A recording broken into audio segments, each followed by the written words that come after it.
Sondo. Kanti ucabangani kangaka? Eish, zama. Kubi man. Ngingena engutsheni nalomunye guy. Yadi. Guy lona afana u-HIV positive. Manje kungenteka kube nami senginjalo. Kanti ungabi nenkinga kangako Sondo. Nyalo sekunendlela yokuvikela ukuthi ungalitholi ligciwane uma kusolakala ukuthi ube sengotini yekulithola. Uyayati nje nawe. Sanibonani Phindi. Solo ngibona timphumulo kunebamhlaba beke amamask phasi kwemlo.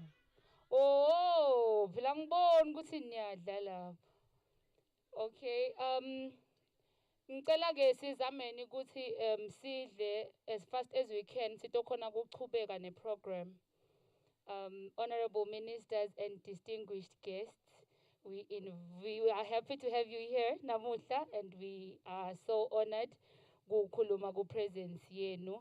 It's an honorable invite to take part in such an event. We are thankful. Bese siwa introduceile ke ema stalls efula kakhona ngale stall saka Baylor, stall saka AHF ne stall saka Nature Info Center sasho ukuthi ba offerisha ema services lathini.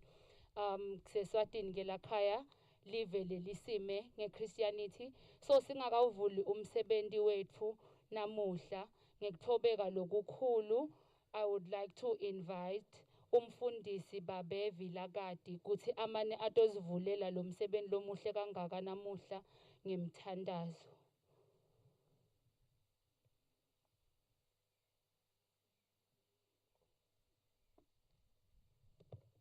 Nawu ngamthatha umenzo wakho akubiyele umhlengi wami.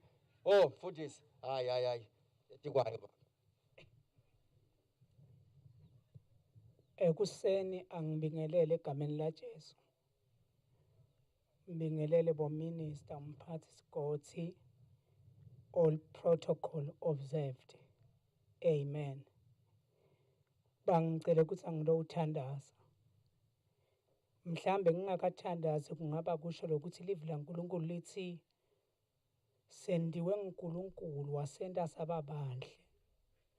Ngaloko uma ufunda iBhayibheli encwadzini yaJohn 3:16 uthi ke uNkulunkulu walithanda live kakhulu kangaka wathi manje wanikela ngendvodzana yakhe lokuphela kwayo kuthi yilo naloyo lokholwa ngiyo angabhubhi kodwa abe nekuphila lokuphakathi. uNkulunkulu uyasithanda kakhulu nje lengifuna ukusho ngingakathandazi, you are loved. Nonke niyathandwa uNkulunkulu ngoba unende kahle asithandaza. Ekuseni babelo ingcwele sikuniketa liduma Nkosi egameni laJesu Kristu Inkosi enkathimulo. Siyabonga babethu longcwele kokuthi usihlanganise ngalendlela futhi Nkosi utasivikela ngoba uNkulunkulu lofikela nako. Busisa Nkosi konke lokutawendeka kulendzawo ngakunye egameni laJesu Kristu. Siyabonga uNkulunkulu wethu ongcwele, ludumo lonke lungelo ludumo lonke lukufanele egameni laJesu Kristu. Amen.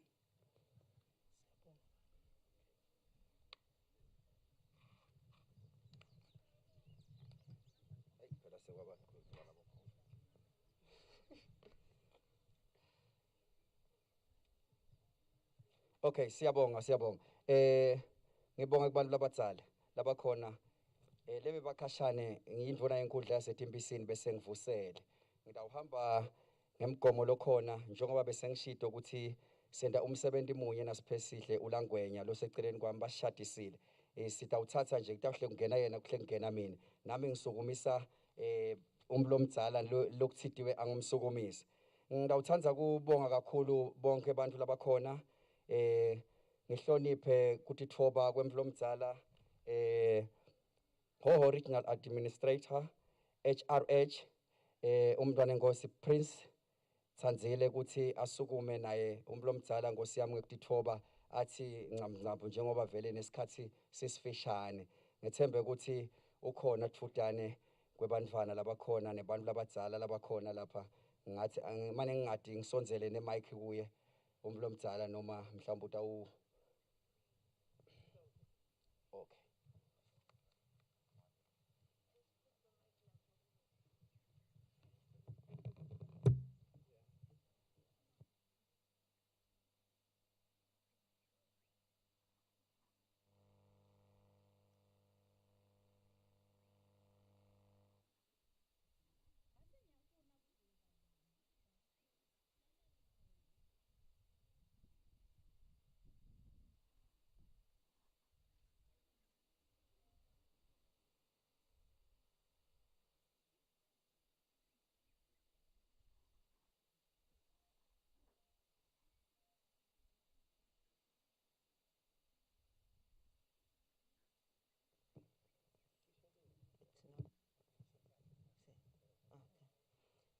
Siyabonga bo program director.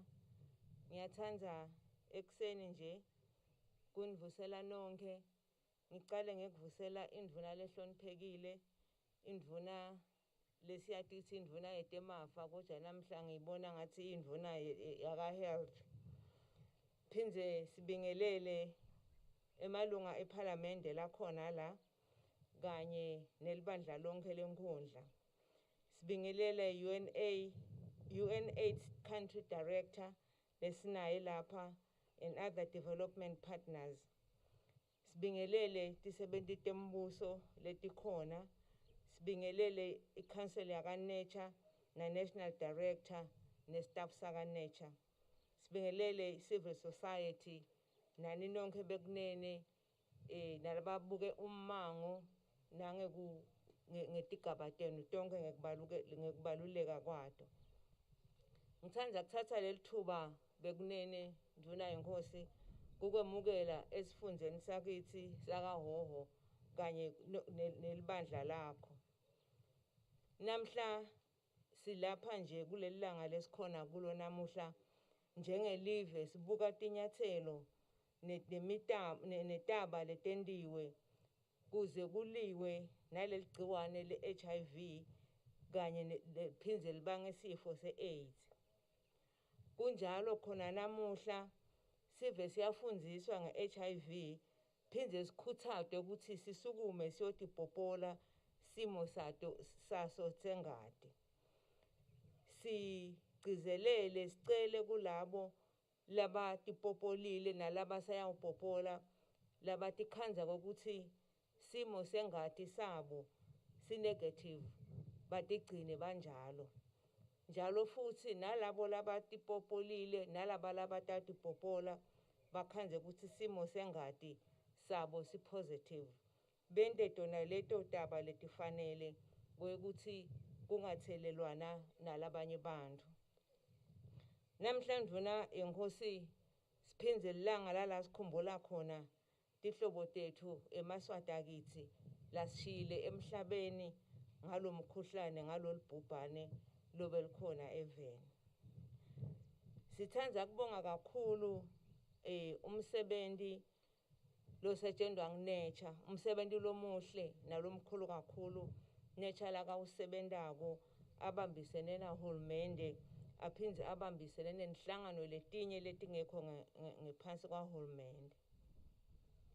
Ngivile ke minister ukuthi kuleli viki leli khona ngalesibili bekukhulunyiswana nebantfu labasha ikakhulu emantfombatana ethu lokukhandzakale kokuthi ayahlonyiswa ayakhulunyiswa ngetindzaba tekutiphatsa nganasimo lesivelile eveni lala khona ukhandze ukuthi bantfwana labaningi labancane labasesikolweni bakhulelwe esikhathi singakafiki simo lesikhatsata hulumende nesive songana siphelele.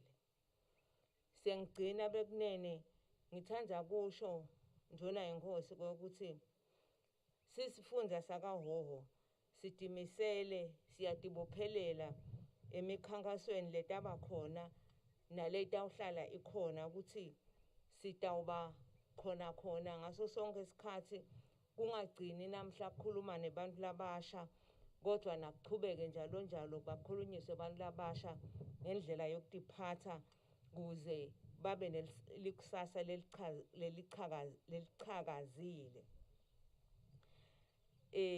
Siyasho ukuthi nathi singiHhohho siyatimbandzakanya namuhla nalesicubulo salonyaka lesithi sibambene ngimi nawe sincoba i-AIDS nga-2022. Ngiyabonga bekunene.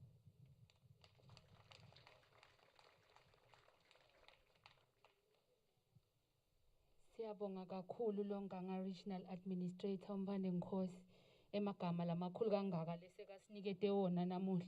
Uyagcizelela kuMpande Nkosi namuhla uthi asithesteni sitati isimo setfu sengati. Naso sikhandzile phela ukuthi si-negative. Biyenda siciniseko sekwekuthi usigcina sinjalo. Naw sikhandze futhi ukuthi si-positive.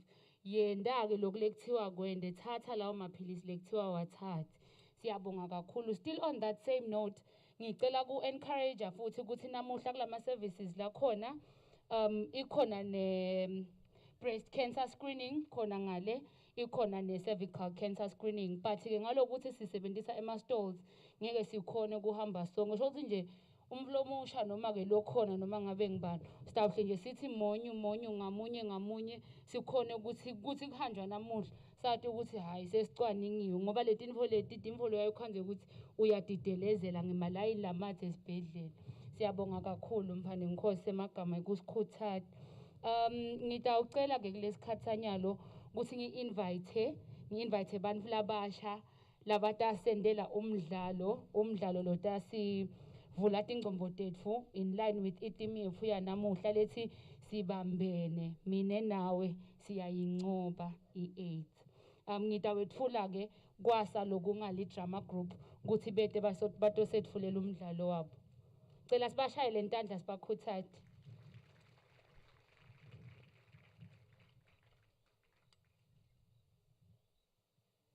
Angati ke noma baphakanyiswa ngengoma noma baphakanyiswa njani. Ngitacela nje sibe patient kancane baseta ngembili. Singave nje sikhumbutana ukuthi sisesekhona endzaweni namuhla la sikhona khona la sihlangene khona enkundleni. Sichubeke sifake ama-mask, sichubeke sisanitize noma ke sigeze tandla. Futhi sichelelane singasonzelani kakhulu ngalokuthi kungcono namhla indzawo yethu iyasivumela.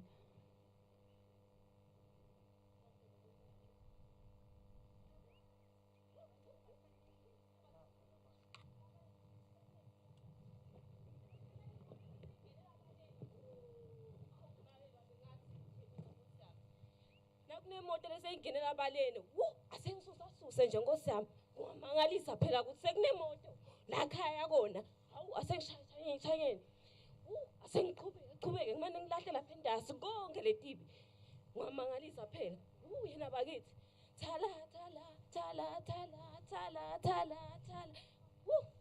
sekuyangakhona sekuyaphela nanokushanyela asengishayela sengiqhubeke nje ngithi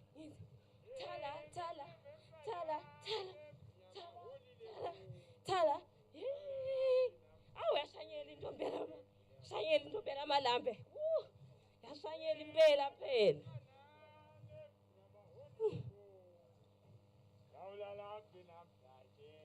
You want to? Sikhulekile ekhaya. Sikhulekile ekhaya labakithi. Oh malume nguwe. Usana kamalume. Yebo malume sengimangele sengibalo ngiphasa. Usana sana. Yebo malume. Usana mayisaneri. Yebo malume. Hayi sevele good sanasi. Yebo ninjani phela malume sikasavuselana. Yebo mshale uyathi ngiphile ngiseluku. Ngiseluku Nkosi yami njenganamgogo wangalati impisini. Yebo malume. Mshale washanyela libala emini kalonga Nkosi yami. Hey kunjani? Oh malume kude longanani malume ngisusatibi nje baleni bawamangala abantu. Thole nasi isigidi. Kuthi ngaphambi kwabantu nje bakhaze ngigole kangaka. Hawu malume. Ususatibe baleni mshale. Yebo malume sengahlala phansi malume ngoba vele sekunawe. Mine angiboni kahle. Hawu malume. Awungitshele mshana. Yebo malume. Nangithi ulukuhlula sigotsini. Yebo malume. Nithi vumbu kuphusha. Yebo malume. Nangithi bho. Nithi lundu la gedeni. Yebo malume. Nange emathaya emoto. Hawu malume. Angena khona la ekhaya sengithenga imoto mshana. Hawu malume emathaya emoto. Cha malume la khaya kwendeke ngene imoto la khaya. Akwesuka ukukhuluma. Ngisho sibili malume. Hawu. Kuthi imoto leke yangena la khaya. Ay malume kaze ngakhumbula. Kodwa kulaba bebutophe malume. Uphuma nyelo nje malume kwamboni. Ngiyabutopho. Malume uzoba bebutopho. Nyalo nje. Baze bahola ke bobutopho ba 2020 ngesikhathi seCovid. Yebo malume. Sebathenga imoto lethi namathayila ngaka. Yebo phela malume lo muntu wethula lokulungana but nje kufuna bonakale na. Emshana leli thayile lihambe lapha phasi ngilibonile lekhulu. Yebo. Uyabonakala kusilo umuntu wethi imali loya. Hawu malume akusinkinga lokho-ke nangaba khona malume. Ulo magugu ngoba ngihlale ngihlangabedwa nguye. Ngoba nginiphathele into ethi khala kahle la emshana. Hawu malume ukhona lo magugu asengimemete manje. Malume, lo magugu! Lo magugu! Gijima dzadzewethu, gijima malume ngiyacetha ke mina, ngiyacetha. Ngiyada nje nyalo. Kojani iphilile elivele emshana. Yebo malume siphilile. Konke kwamba kahle? Hawu malume uyangibona nje ngicemane nangu ngiphilile malume. Hayi so very good. Yebo malume. Dani lo ngekuthi akukhanza sesuthi. Bonela malume ngiyadla nje mina. Lo magugu sala Ushona philo umntwana labakithi. Hawu tatibonela. Hawu, namhlanje sivakashele kumalume. Yebo. Linjani malume?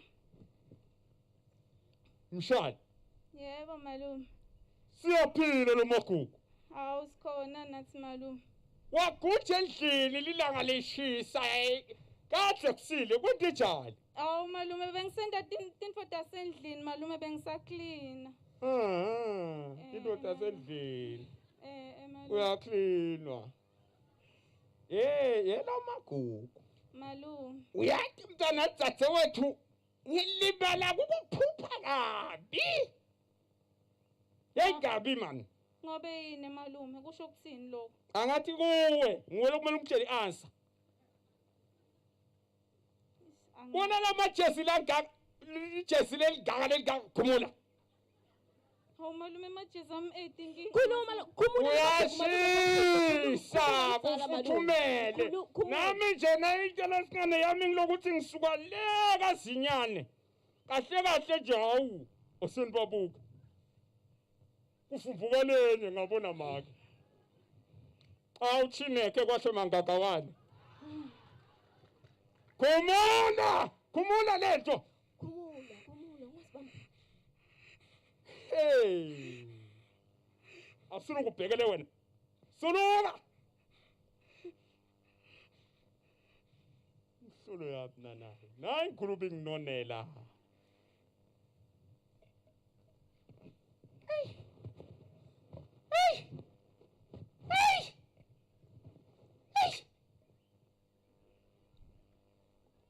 Ungihlalelani lo magugu? Wemithi yonwabishi. Ngiyaxolisa malume. Ngiyahlume. Ngibando. Lo magugu malume. Ngakufaka umsata wena ngithi ngibando. Lo magugu malume na. Yewe. Malume. Ngibando lokumithisile wena. Khuluma namagugu ngidawusho ke ngifeleba ke malume ngifeleba nangu. Yini mfeleba? Yini lokuqala emasetshenziswa? Ngiyamali engaka malume lahlala nayo la khaya. Ngifeleba nangu uyamathi. Igcwala ibhavu angiphe nje 20 rand. Imali. Ho, emalume. Imali. Khuluma phela. Yewe, ngibani mfeleba? Ngibani mfeleba? Ngoba simelane.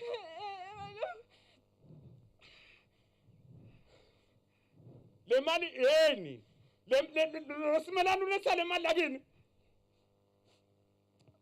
Khuluma namagugu, khuluma. Athi ngiyima nepizza yakho, ubuye nayo nini nje ipizza? Wangiyima phinzi. Khuluma, ungangifihli. Ngihlale ngikutshela ngingisizwa khona umdzana ngithi ungayiyendi into le njengaleni. Yini inyalo lokopizza seyini lokopizza kunokonta ukuthi abantu bamithe. Lokopizza kunokumithisa abantu besikole. Malume, ngilebe kabi yanako malume. Wo kungakudla bese uba nesisu. Sesingeva ngalo magugu ngoba bekanganginiki kahle hle nami. Lokusho ukuthi nawe lokopizza nangakuthola udaba nje. Yelo magugu. Malume. Ukaphathiswa yini mntana sisi? Ayibe incane Nkosi. Ayibe incane Dlamini. Ay. Ngenyanyile man. Jika nalesinkwa sami. Malume kanti bongasiphathe thini ngani malume? Yelo magugu. Malume. Ngekuvalwa kwetikolo nje ngenxa yeCovid. Kwasuka labantwana bagcwala lathi ikhoseni. Nawe kanye nabo. Beliphutha malume. nanke madoda nanka nebafana bakhona kugijinywa kushonwe lesikhwahlandilena kubuya netimali yasemafilimini bafike bayadida.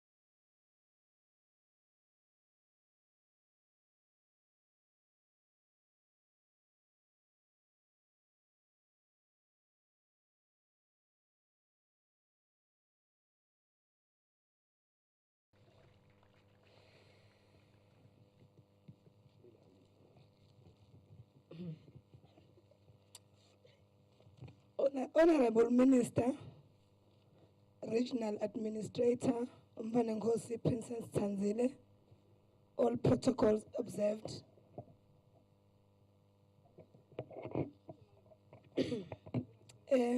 Ligama lami ngingumbali ngwaMagagula Sibongo. Ngite ukukhuthaza abantu labasha ngitogcizelela indzaba ye-teenage pregnancy ukuthi vela i-reality. Esikhathini lesiningi ukhanza ukuthi i-teenage pregnancy yendeka usesikolweni noma mhlawumbe ungephandle kwesikole. Mine ngamitha ngina 15 years. I was doing form 3. Lokwangibangela ukuthi ngimithe ukuthi kwekuqala nje bengide i-information yokuthi umuntu umitha mase kunjani. Umuntu futhi umitha mawende njani and nema contraceptives bengingadi ngawo. Lokunye lokwangenda ngamitha ukuthi bengisaba kwe emtholampilo ngisaba ukuthi ngidathi ngiyafika kubonesi ngina 15 years ngithi ngitshela nesi ukuthi ngide kutohlela umndeni afike angithethise noma anginikete i-attitude le ngeke ize engichaze. Nekokuthi ke mine bengibuka ukuthi emangweni wangakithi batawuthini ukuthi nabeva ukuthi mina sengicale kulala. So fortunately ke mine mangimitha ngina 15 years I had a support system from ekhaya. Make wami wangisupporta throughout because the boyfriend wami nganela kumtshela ukuthi ngimithi wangibalekela wamphika nembani. So ngitokhuthatha nje abantu labasha kokusho lokho ukuthi vele kuyenteka letinto leti. And nalo ukuthi ke mangabe ke sekwentekile wamitha umncane ufunda isikolo akusho phela ukuthi umhlaba sowugcinile. Ungaqhubeka nje uthi ungadala umfana ubuyele esikolweni utithinsite uqhubeke ufeze emaphupho akho lo bovele ufise kuba ngiwo. Ngicabanga ukuthi sivile silalele kahle idrama na sisi lapha uthi te bekananza umithiswe ngibabesimelane bekampha imali amthengela bo pizza angithi. Yebo, so ngiyakhuthaza nje bamfula abasha ukuthi bo sugar daddy cela sibabalekeleni ngoba esikhathini labantu lesiningi vele ukhanza ukuthi simithu sabo sugar daddy ngalo ukuthi mhlawumbe emakhaya kude lesinako bo sugar daddy bona bayakhona ukuthi bas provide ngetinto lesishoda ngato emakhaya. Lesinako akusinedise emakhaya. Ngicabanga ukuthi kwami kutawugcina lapho. Ngiyabonga.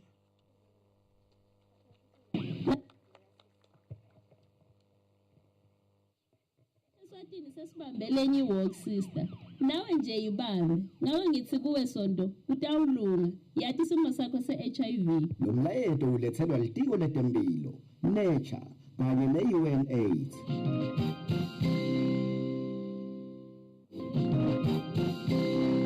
Oh, come on, Veli, it's been what? The hour lonke uthulile. Ucabangani kwayami? Musa, uyangathi manje usengiphila kanjani mina? Ngiyasola ngathi ngisengotile ngithwala igciwane i-HIV. Ikakhulukazi kunake emananga. Hayi-ke kusho ukuthi kubalulekile uye emtholampilo uyocela lusito lokutivikela vele. Lukhona phela luhlelo lwekuthi umuntu losengodini ye-HIV alungenele. Ngisho Indvuna yembuso lophethe sifundza sakaHhohho umfana Nkosi baba betikhulu lesinabo namuhla Country Director waka-UNAIDS PHA Nature ema-partners onke lesinawo namuhla timenyo tetfu leticavile lesitengato namuhla nani nonke bekunene ngiyanibingelela. Libito lami nguNombuso Ngakagininza ngingunesi ngisuka eHoro Clinic. IHoro Clinic ke iclinic ledvutane lekhona ila under etimpisini inkhundla imiphakathi lesinayo nguMvembili nguMashobeni nguLudzibini bese kuba nguHhohho. Emtfolamphilo bantfu lesivame kubabona sibuke nje tinombolo teliviki ndvuna yembuso tiyaye titsi 317 ngeliviki average. Lesikubonako kule tinombolo sisatibuka sibone kukhula kwetinombolo tebamfana labakhulelwako labakule minyaka letsi 15 to 24 ngilesite ngabo namuhla kule ndzawo. Sibese siyachubeka ke sibuka kule period ya January to October 2020 tinombolo lesibe nato tebamfana labakhulelwe lokusho ukuthi besibuka nje labete kwekucala besibuka labete kwekucala kutopopola emtfolamphilo lokusho ukuthi labangeti asibati nabo kupossible ukuthi letinombolo lenginato tincane ngoba kukhona labangeti. Kule age group ya 15 to 19 sitfole ukuthi labete kutopopola kwekucala babe ngu-42 lokusho ukuthi mashumi lamane nababili. Kulo 42 munye wabo uthi tenakatihlola watfolakala ukuthi ukhulelwe etiko kokhulelwa watitfola ukuthi phindze sone HIV. Bese sitfole ukuthi kunamunye lote adati isimo sakhe sengati kubona laba labang-42. Nasiya ku age group ya 20 to 24 labete kwekucala kutopopola sitfole ukuthi bangu-50. Kulo 50 labatfolakale ba-positive bangu-6. Labang-5 babo bete badati then munye wabo utfole sekafika nje emtfolamphilo nakahlolwa wahlolwa konke watfola ukuthi kukhona. Sisabuketa letinombolo leti kuna luhlelo lelukhona lesinalo lesilikhutsatako ngivile nje nalabamemetela ukuthi singaya siyohlola mandvulela mdlavuza siyayisithi yi-VIA sihlola ke umlomo wesibeletho siyaye sibakhutsate bonke lasebacalile kuya ecansini ukuthi bawuhlole. Sihlola kanye ngeminyaka kulotatiko simo sakhe sengati losemaphilisini akacala kabusha bese lo negative uhlola once ku-2 weminyaka.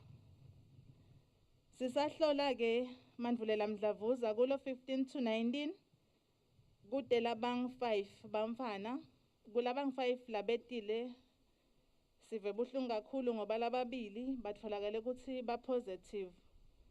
Batfolakala ukuthi ba-positive nje bese kuyachutshekwa simphumelela kulolunye luhlelo embili lesitetsine lona as umtfolamphilo but baba nalo esibhedlela lesikhulu.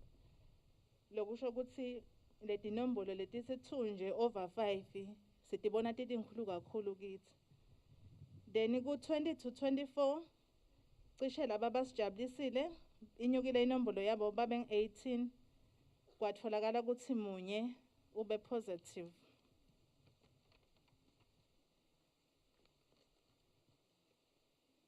Sibuyela endzabeni yetfu lesingayo namuhla yekukhulelwa kwebamfana babancane.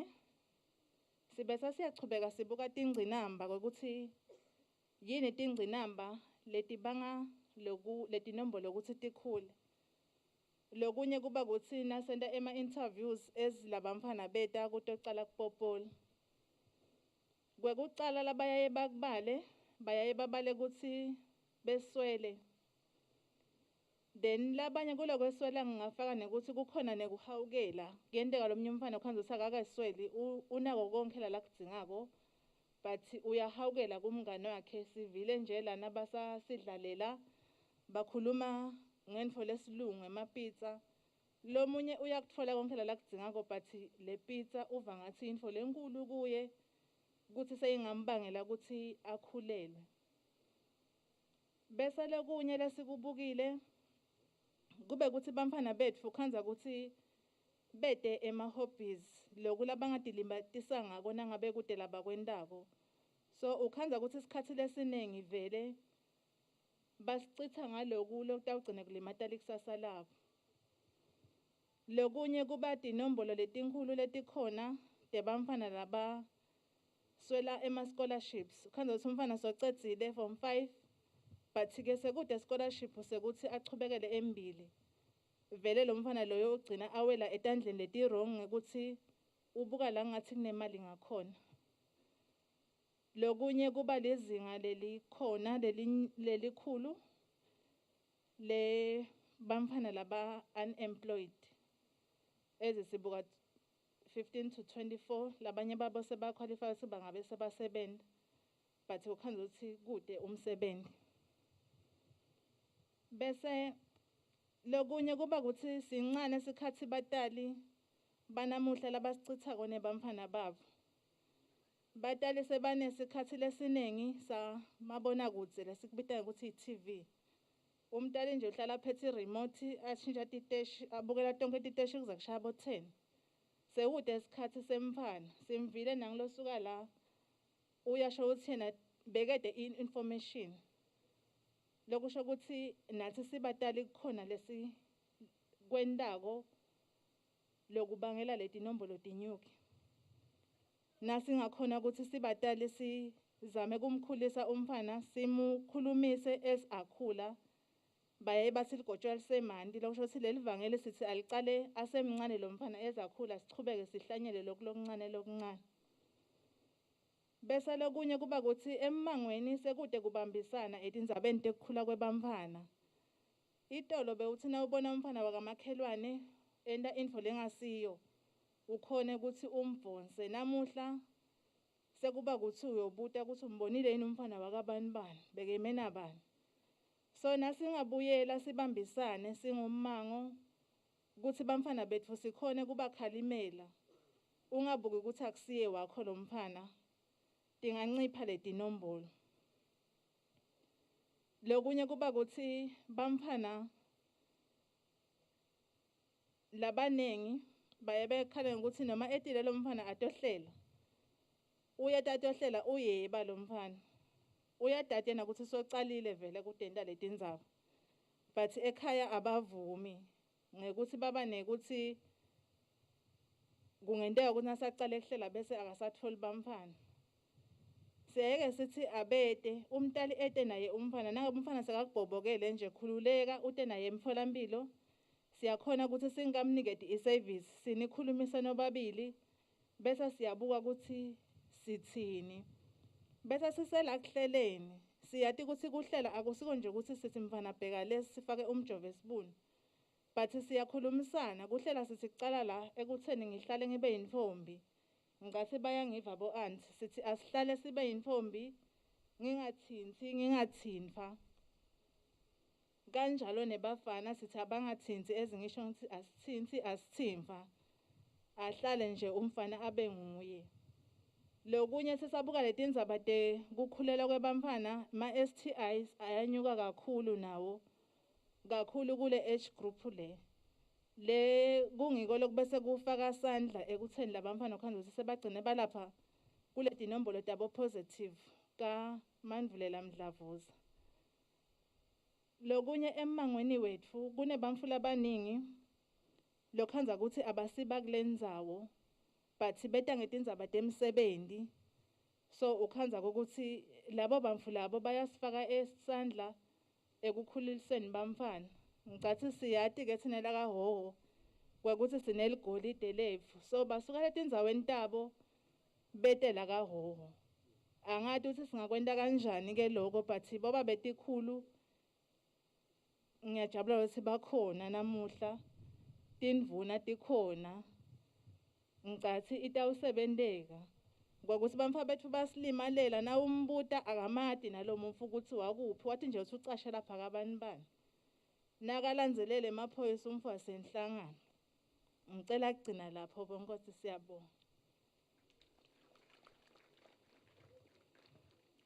Kukhona lapho siyakhona. Sekuyakhanya Honorable Minister, I am overwhelmed by emotions. Kiko konke losokukhulunyiwe. This is the reality of our adolescent girls and young women. Sibamfu labasha sitikhanza sesingene etintfweni letitsite ngekwekuthi mhlawumbe siswele tintfo letitsite noma ke siva ngathi kukhona lokushodako. I-drama siyibonile. Utikhandzela maguguse kamitha mithiswa lokubhlungu ukuthi umithiswa ngumuntfu lokumele ngabe ngena amprotector njengemphana. Kepha ugabatisa lokuthi ufike athi ngqim sigadla semali so yamithisa umphana. Fikile mbali wakhuluma la uyakhuluma ukuthi bekasaba kesibhedlela ngokuthi usaba ukuthi utawufika receive ke kanjani. Siyabonga ke lokwentiwe nguhulumende ngekuzama ukutraina healthcare workers ethu so that atokhona ukuthi a-offerishe youth friendly services. Lushintsho liyabonakala etibhedlela. Bamfu labasha abasasabi njengayitolo kuvuka bayocela lawo ma services lebe ukuthi itolo na ucabanga kuyowacela uve ngathi utawufike bese sewu receive kangendlela lekabi.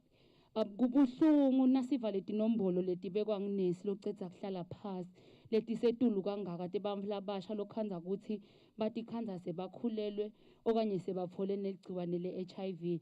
Kepha siyathemba ukuthi kuhlangana kwethu kulendzawo namuhla njengoba kunebamfu labasha labangaka la namuhla batawujika sebashintshile phela bafike nasemimangweni yabo bakhona ukuthi ba-encourage labanye etindzabeni taka abstinence njengoba seticaliwe takhulunywa baba-encourage kutindzaba tabo HIV testing etindzabeni tekutiphatsa kahle etindzabeni tekuthi bakhona kulandzelela ukuthi impilo yabo ihamba kanjani. Kuleli thuba ke sekukhulunyiwe konke ngitawucela ukuthi ngekutitfoba lokukhulu may I invite the principal health administrator wakaHhohho ukuthi amane naye atosibingelela athi nekusikhulumisa kancane Mntungwa sengangawe baba. Sikhuluma nga-95. Nangalesikhathi se-COVID-19, mina nawe sibumbene, sifana nenyanza lengaphuki kalula. Hulumende, Nature, UNAIDS naPhefa badlale inzima lenkulu. Sekusele ngami nawe. Sibumbene, ngimi nawe. Sitayinqoba i-AIDS nga-2020. Program Director bantu babenkosi nabo babetikhulu, Minister for Finance Honorable Neil Reichenberg, RA wesifundza sakithi kaHhohho umntfwana enkosi Tsandzile, Honorable MP babe Nelson Mamba ne-council yakhe, UNAIDS Country Director and other UN agencies present here, Nature Council, na Director wa Nature Babe Mabuza, NGO representatives, government officials, distinguished ladies and gentlemen. Honorable Minister and Your Royal Highness, kuba yi-opportunity kuma occasions lafana nalawa to talk ngema situations maybe la face live.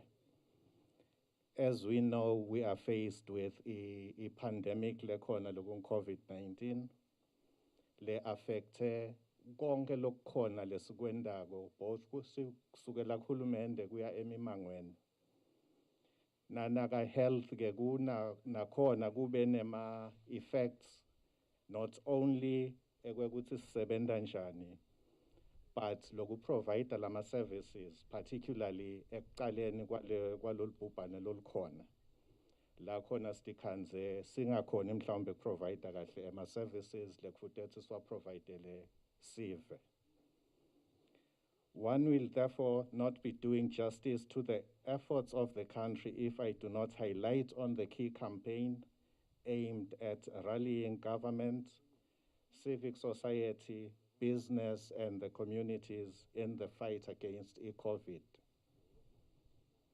This campaign ngicabanga sesesiqalile kuva ngayo umgcini wesive le hambisa kakhulu nje two ama messages.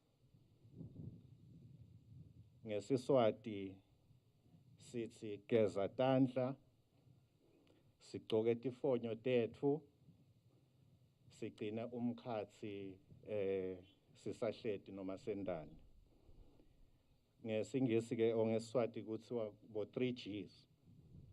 In English, it translates into wash your hands, wear your mask, and watch your distance.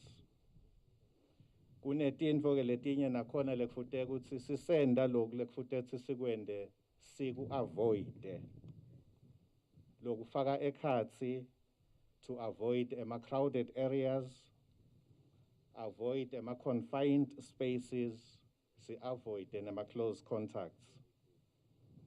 Compliance to all the combined mentioned efforts will assist us prevent the transmission of the virus.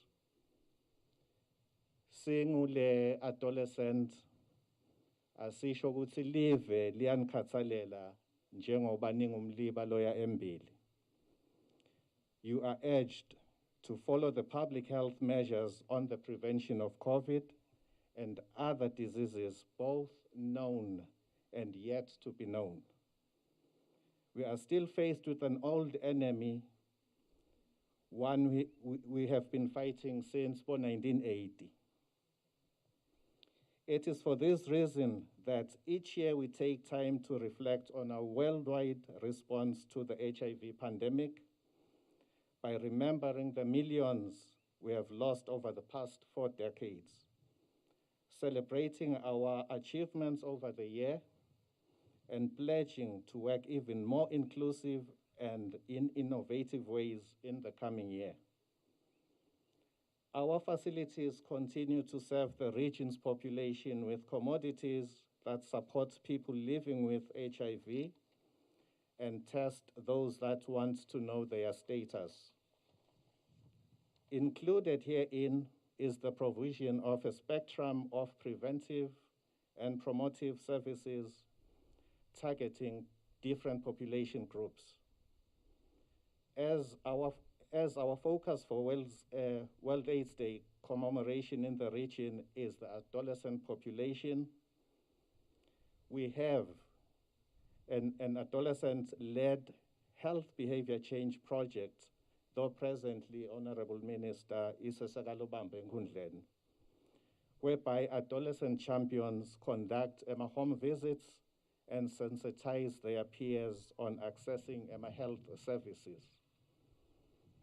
Other facilities like Mkhuzweni, which has this Inkundla as part of its catchment area, have created a WhatsApp group whereby the unit manager and adolescent focal person, Lagule facility Mkhuzweni, are in a group to give information to the group members on health issues.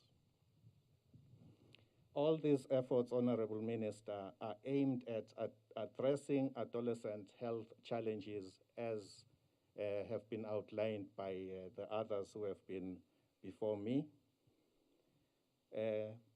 but are not limited to issues of sexuality, which are issues about teenage pregnancy, which was mentioned, poor ART retention, you find that a person will want to refill medication yakhe, but uyesaba lokho ukuthi labanye batakumbona uthi udla emaphilisi. Poor involvement yema parents in promoting adolescent health, a fear of seeking sexual health services since they have to request from an adult, and state reasons why ufune kuya esibhedlela. So loko kwakha ukuthi kube nema barriers for adolescents to access services. As we stay informed with health messages from all sectors, let us remember that HIV still prevails, and it calls for our joint efforts to practice safety precautions, which are abstinence for the young and safer sex for the adults. During this era of COVID-19, we encourage our youth to have choices in life skills that shall not predispose them to HIV. Thank you, Program Director. Thank you, Honorable Minister.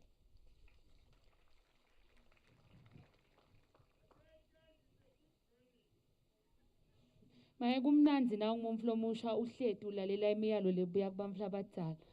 I honestly hope ukuthi sibamfla abasha siya appreciate le opportunity yekuhlala namhlala nkundleni silalele konke lokukhulunywa kokithi, and I sincerely hope ukuthi kutatishintsha impilo tethu tingasafanani nayitolo noma ke nasifika ekseni.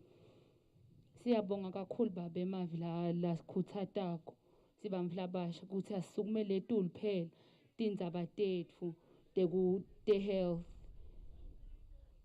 Nanamuhla-ke sisechubeke sisahledi ndacela ukuthi ngichubeke ngipromote 3Gs lakhulume ngaye babe Khumalo. Siyatigcoka tifonyo, impumulo ayiphumeli ngaphandle kwesifonyo bamfla abasha. Asibukeni ngala kulabadzala. Bonke tifonyo tabona ungatibuka tihledi lahluke impumulo. Ngoba lokhu ngokuthi kuvikele thina asendeli kumbe iMinistry of Health, siyatendela nje thine nekuphila kwethu. Bamfla abasha asilalele le miyalo lesiniketwa yona.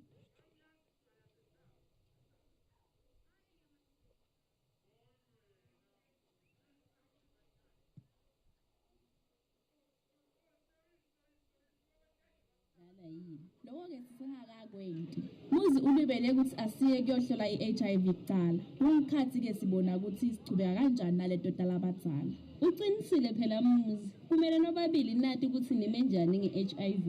Uma kutholakala ukuthi munye wethu unalo, noma-ke sobabili sesinalo leli gciwane le-HIV-ke, sithathe siphila mpiloni. Lalela mngani wami, umphumela wesimo se-HIV usho ukuthi umuntu akalandzele imiyalo yebetempilo. Wentani nje? Akhona phela ema-condoms. Abobabe newabomake. Emaswati athi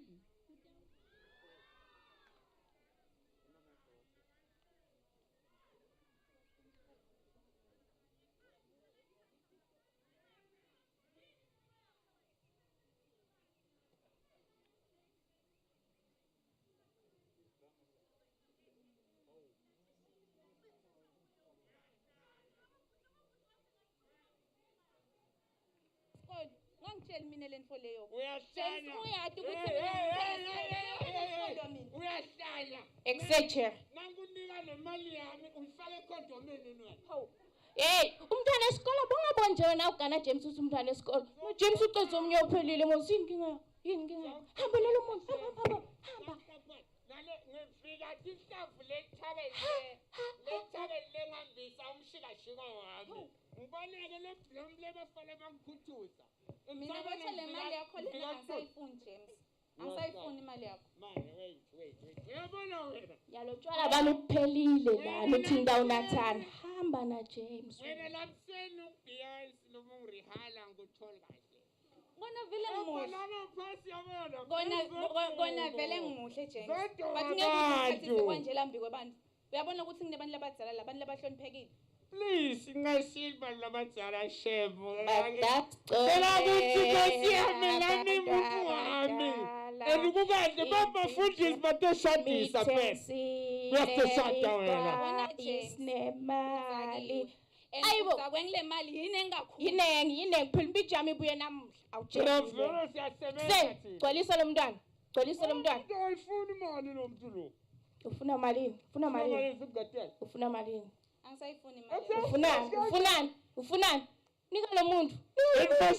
Fosa wena ukukhola umuntu lokushaya phasi kulamalanga. Vele yini zabo ungafuni? Yini ungafuni? Yini zabo? Udlephi? Usuthi phela wena. Hamba. Ikona le. Angakhile emjondoro ndafike ngene. So. Skoko. Wena ukuqalisa. Yini manje?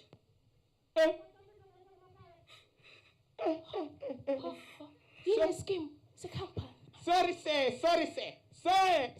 please, I tell you, ngoba ngiyabona ukuthi shodela imali yokunatha. Lalele say I'm sorry and very sorry, please. Siyaxolisa babu emkhaba. Muntu wami lona. Umkhaba wakho lo nithi ungathi uthakhiniwe babu emkhaba. Siyaxolisa babe. Ukuhlamba ladaba wami shame I spend a lot of money on hair. Uyabona, please, before I say anything about your color noma yixwayile, your black label. Mtshela scheme dala kathi lo izaba nayi la sikhona. Awufuni iyabona. Yini? Wangiphula ngaphandle kwescheme sami ngeke. Awubaba siyaxolisa Nkosi yami. Awubaba ephoyisa. Ngeke scheme singakhona kusala. Udawunya wena, dawubona. Scheme sami sibonke ngeke. Awubaba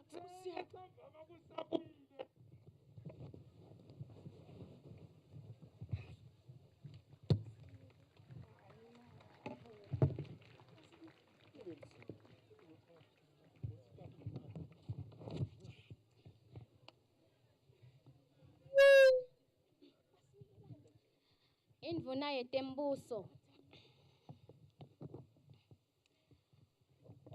yetembuso. Umthane Nkosi lobuke sifundza sakaHhohho. Umhlonishwa bobabe tikhulu. Sivakashi lesicaviwe. Indvuna yenkhundla, bucopho benkhundla. Nani nonke ninebekunene. I dedicate a wonderful morning to everyone. Lo mephambi kwenu nguTebenguni ngwakamthethwa. Ngineminyaka le-17. Ngisuka eMvembili phasi kwababe esikhulu babe Solandlamini. Ndvuna yembuso nawe Mthane Nkosi. Ngingathanda ukubonga ukuphumelela kwakho kulomcimbi lesihlangene ngawo. Ngoba namuhla sihlangene la lilanga le-HIV and AIDS Day. Ngitawuthanda kwembula naku lesibukene nako siyinsha. Sisavaliwe tikola siyinsha sibukene netingcinamba letiningi kakhulu. Letifaka ekhathi kuhlukubeteka, kugana. Yinsha yaseTimbisini. Ngiyati ukuthi akusiko lula kulikhuni njengoba sisahleli emakhaya tikola tivaliwe ngenxa yemkhuhlane i-COVID-19. Kepha lokho akusho ukuthi wena sale uyekela kutigcina uyintfombi. Akusho ukuthi wena sale uyekela bonthanga yenu nalabo labadzala kunawe badlale ngabo.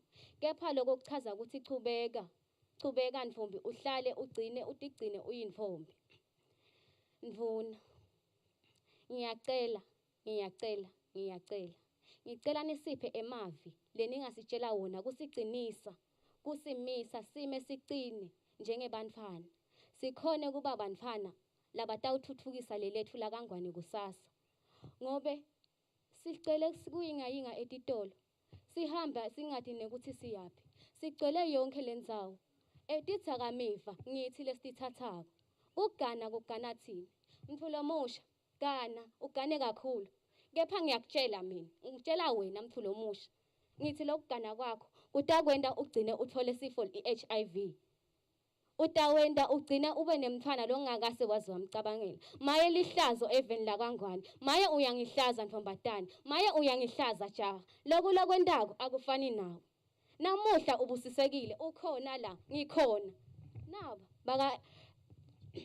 Naba emathende abekiwe, abekelwe mina, abekelwe wena. Mthula omusha ngithi ngicela usukume lapho phasi uhambe uyotihlola simo sakho sengane. Uhambe uyothatha ema-advice. Utakhona kutigcina, utigcine uyintombi. Utakhona kutigcina, utigcine uphilile. Livela kangwane libuke thina kusimama kwalo kusetandleni tethu. Likusasa lethu lisetandleni tethu. Kepha mina ngiyamangala nangabe wena mnakethu nawe dzadzewethu ukuchitha lokho njengemanti ageleta ngemfula abheka endasi. Ngiyacela, ngiyanxusa babe mhlonishwa. Ngiyacela umane uzame nelibandla lakho ukuthi simane nathi sithole indlela lesitawukhona kutigcina ngayo. Nisiphe lokhu lenisipha kona ngoma ngemagama noma ngabe seyini lesitawukhona nathi ukuthi yati ukuthi ngiyintombi nginanako. Lesitawukhona nathi ukuthi sikhona siye kuyePhalamende ngalenye ilanga. Sikhona ukuthi nathi sibe buchopho ngalenye ilanga. Siyafuna nathi kuma sikhulumelele lethu live. Siyafuna nathi kusimela lethu la kangwane. Kepha ngenxa yenesimo lesendekako angikuboni lokho kwendeka. Akusiko licala. Kuliciniso ngiyavuma bonthanga yethu bayasisonga. Kepha lokho akusho ukuthi sale sihlala singatigcini buthophi bethu. Kusho ukuthi sale sihlala sitigcina kakhulu kunakuqala. Sibambelele kunaku labasifundisa kona. Sibambelele kunaku labasitshela kona. Namuhla ngikhuluma nawe mnakethu nawe dzadzewethu. Sibumbene mine nawe siyayincoba i-HIV. Ngiyabonga.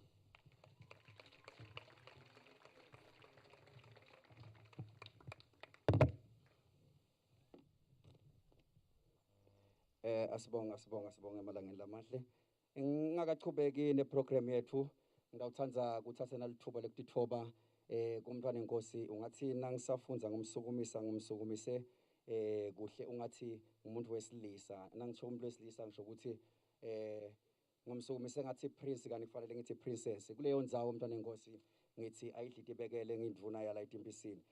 Sichubeke ngicabanga ukuthi noma sidla kudla kumnanzi kuye kube sekufuna ukuthi wehlise entertainment. Kunebafana lapha bathi asithi vuthu nje ukuthi siwashe emehlo bafana basekhaya Lutsibini group dance group awunkosi yami asenimane nithi nje nivoshovoshe ngicabanga ukuthi bo DJ bayadi aningithinzele bo DJ bafana basekhaya badlala.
Sanibonani.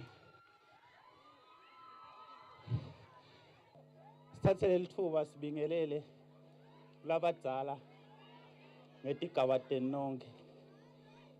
Ligama lithi Kokota Anzo Nabanzo. Uyalithola ka Facebook. Uyalithola ka YouTube. Kuliqiniso leliphelele ukuthi labanengi bethu labangazange batalwa naleli gciwane lembulalave bagcine sebalithole ecasini.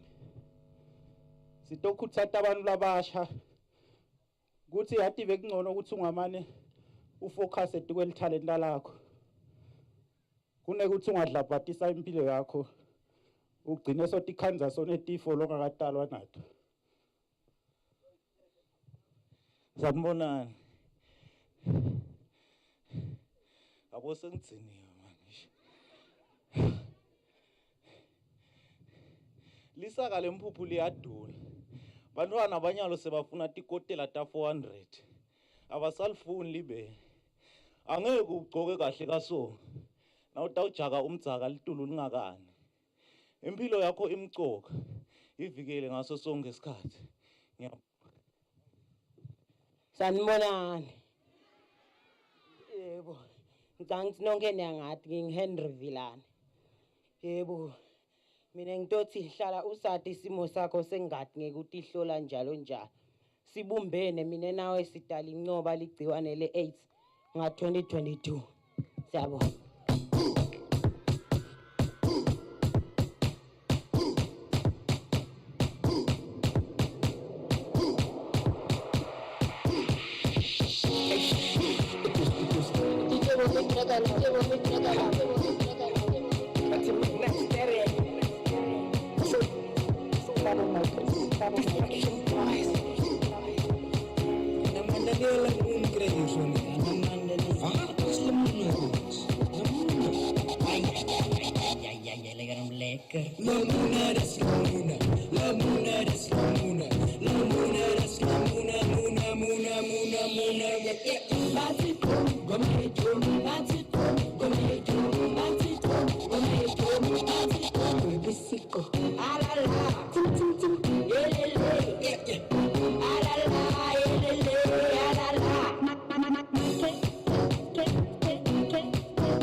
Niyayibona ke event yabamhlabasha. Ngisesekhona. nje sekhona abantu abasha kanti nihlakazeka kanjena akujayiva angaze mina nganivanishata andla kanjena akuthula tinkulumo la asibashayele ntandla asibashayele ntandla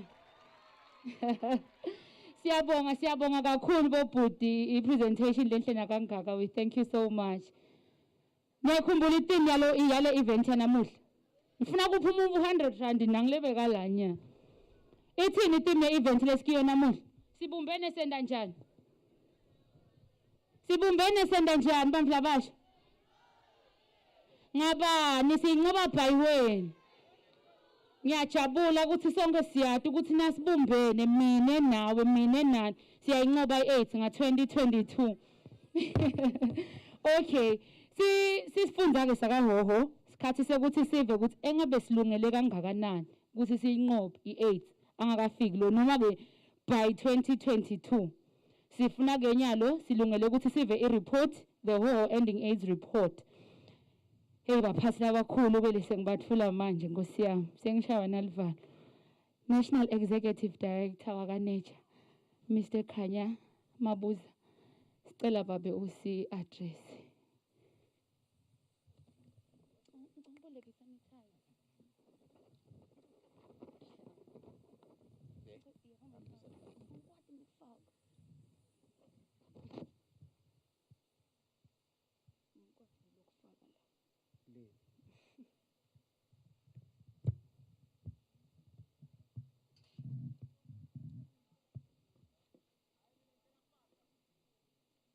Siyabonga.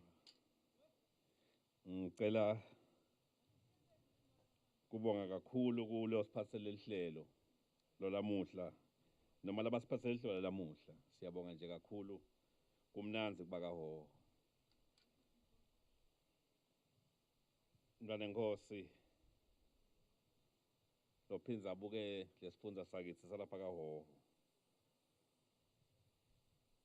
Ngicela futhi kuvusela bobabe labakhona bobabe tikhulu kuvusele kuwe Minister wethu Minister of Finance who is in our midst. Siyabonga kakhulu Minister kukubona la ekhaya. Ngicela kuvusela etindvuneni tonke letikhona tindvuna tebuchopho netindvuna temcuba nelibandla lalapha ekhaya iparliament yalapha ekhaya inkundleni la sikhona khona. And also to recognize in our midst the Member of Parliament who's also here. We really appreciate your presence. Can I also thank UNAIDS, the UNAIDS Country Director, Maggie Rose, who's here. We appreciate your presence, Maggie. And the support that you are getting from UNAIDS. We really appreciate, and the UN family. Can I also thank the partners who are here, mainly the senior government officials, Babe, Regional Secretary, Maga US from Finance, Administrator in the Ministry of Health, the Ministry of Health officials, and also appreciate my NGOs that we are working with, the partners that we are with here. Siyabonga Kulbo Director from the different partners that are here. Can I also thank the team from Nature, Honorable Minister Mntwana Nkosi. Ngaphandle kwalaba bantu engisebenza nabo ngabe namangemi la, but I want to really appreciate the support that you are getting from the ministry. Ngibonge ne media and the security and everybody lo participatile ikakhulu ke tivakashi namuhla, our main guest, the young people.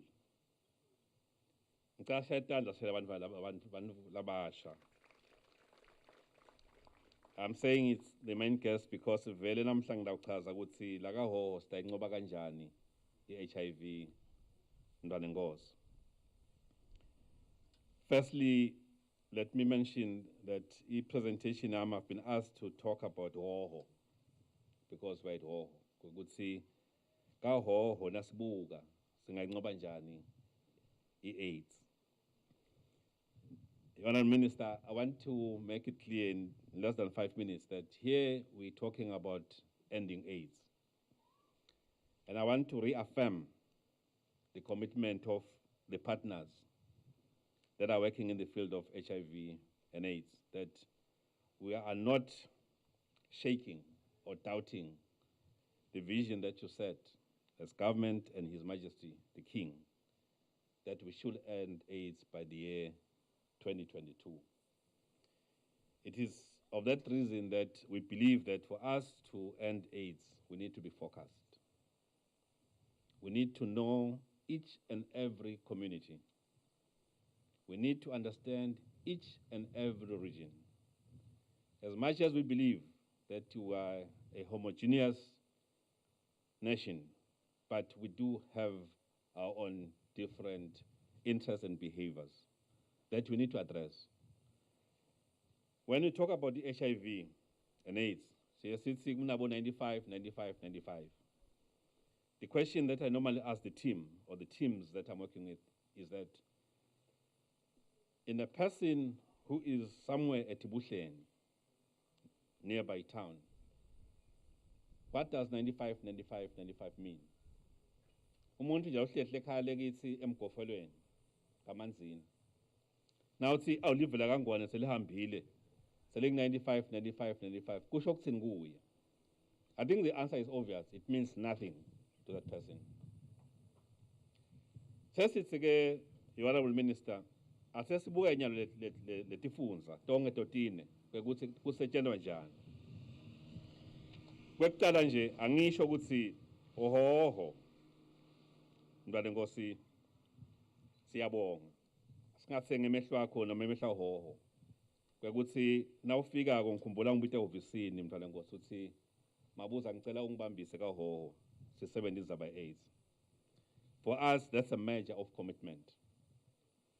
If there is no commitment, there is no way you can end AIDS. Siyabonga nje kakhulu Nkosi kwekuthi kahoho asesabi lokuthi there is commitment.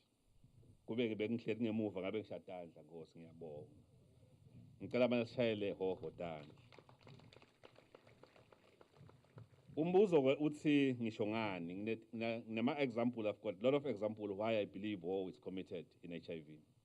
Kulomnyaka nje sewuqalile Honorable Minister, with the Prime Minister we have visited war more than 2 times in a space of less than a month, doing massive campaign kahoho. And the whole region administration was behind the campaign. And I'm happy to mention that even the things that you are seeing here, they were launched, particularly the livelihood programs for people living with HIV. They were launched here in Hoho. And the reports that we are getting like Hoho, they show that there is commitment Hoho. So we really appreciate that. Secondly, we have partners who have committed resources Hoho. I think we have seen, Honorable Minister, some of the partners that there are more than this, that have committed to work with Hoho. Hoho is vast, starting from Babane to here, we're talking Hoho. So we feel that Hoho is fairly covered in terms of HIV programs. However, there are things that we need to look at. Ngicela ukuthi Mntwana Nkosi lapha ke sengena vela lapho ngedlela khona emaqiniso enzayo. 1, nasibuka tinombolo tethu takahoho tebantu labathola HIV tifuna kusiphikisa.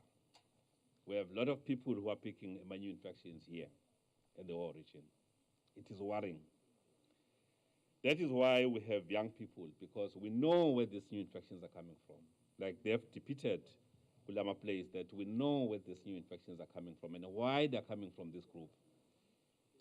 Honorable Minister, we're worried about issues of adolescent girls and young women. We believe we are not doing enough.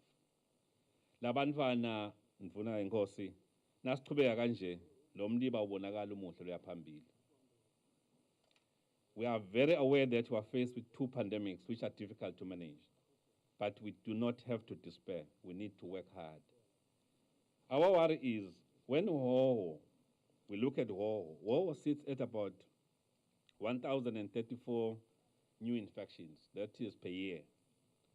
If you compare Hoho new infections, or compare it with Chiselwen, for instance, Chiselwen sits at 535 new infections per year. So what it shows, half of the new infections are from Shiselweni, and the rest, we pick them from this region. We know why, the dynamics of the region.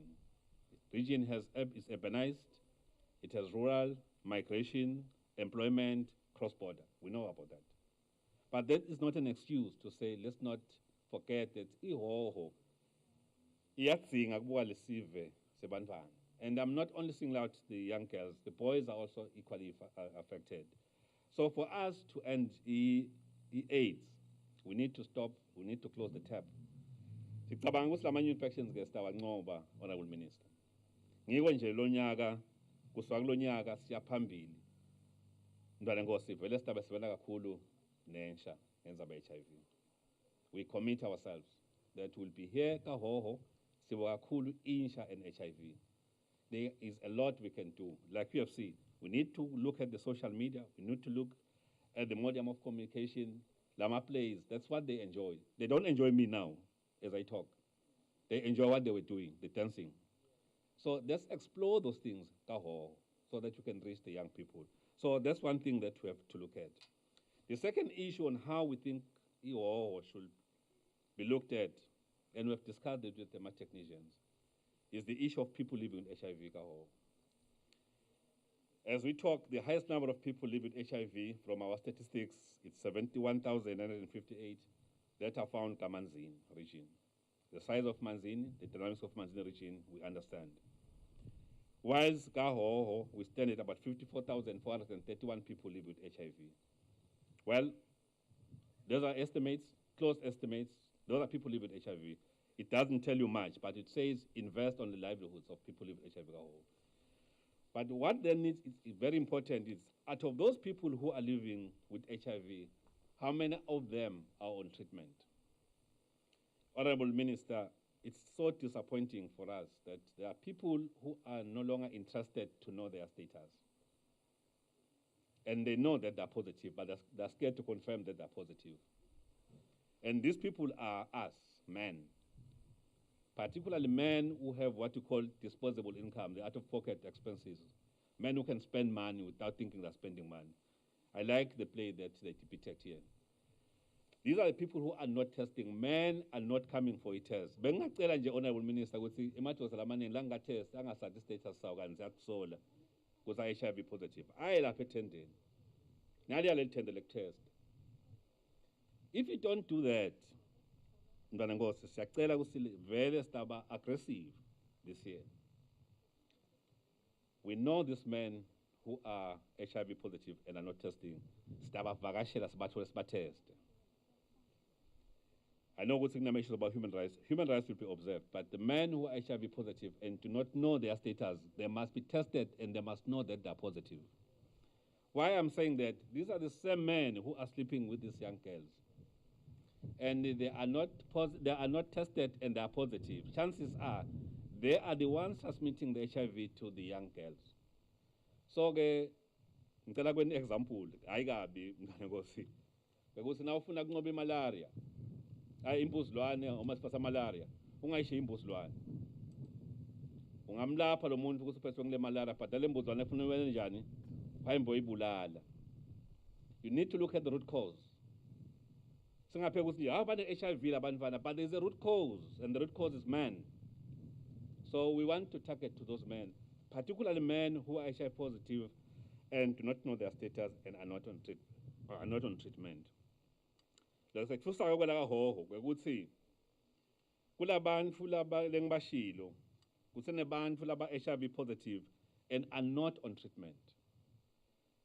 We look at about 2,239 people, that's my estimate, who are positive, and they know that they are positive, but they are abawad lama pilis. Laba healthy ka ukhona babekhumana. Vele kudinga sisofuna ukuthi why are people positive but not on treatment? Because everybody who's HIV, you are not supposed to die of AIDS. You are not supposed to. But we say to some sonishwa ukuthi we still have people labangaga lapha kahoho labangawathi lamapilisi.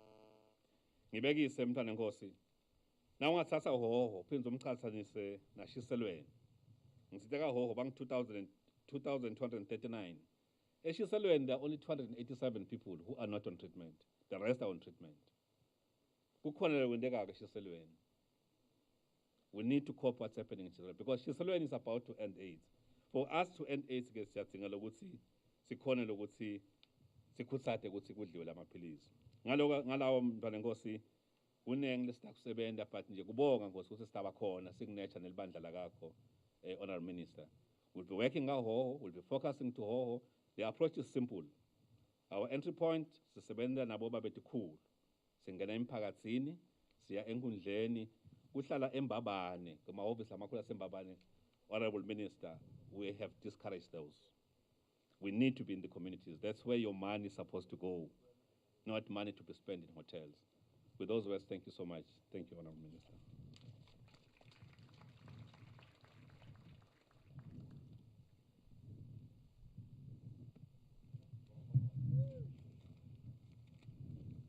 Ngimfishane Ncisile. Siyabonga kakhulu babe Mabuza. Seyiyashuba ke lendzaba. Nasekuphuma facts la kanje. Nami sengicala kuchucha noma ngingasuye wala kepha nami ngwakaho.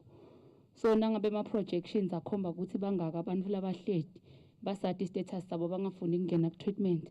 Abehulumende athi day treatment is free for everyone. Kusho ukuthi umsebenzi mkhulu lo safuna kwendiwa kaho.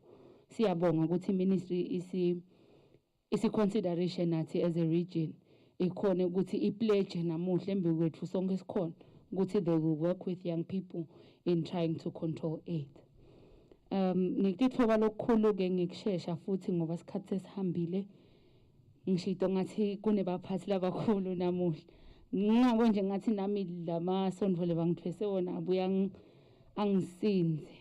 But nje ngidawuchubeka ngitithobe ngisacela make Miss Rose Craig, the UNAIDS country director, ukuthi atos unpackela our global theme for this year. Lese sikhulumise kanengi namuhla sathi nasibumbene mine nathi sitayincoba i-AIDS nga-2022.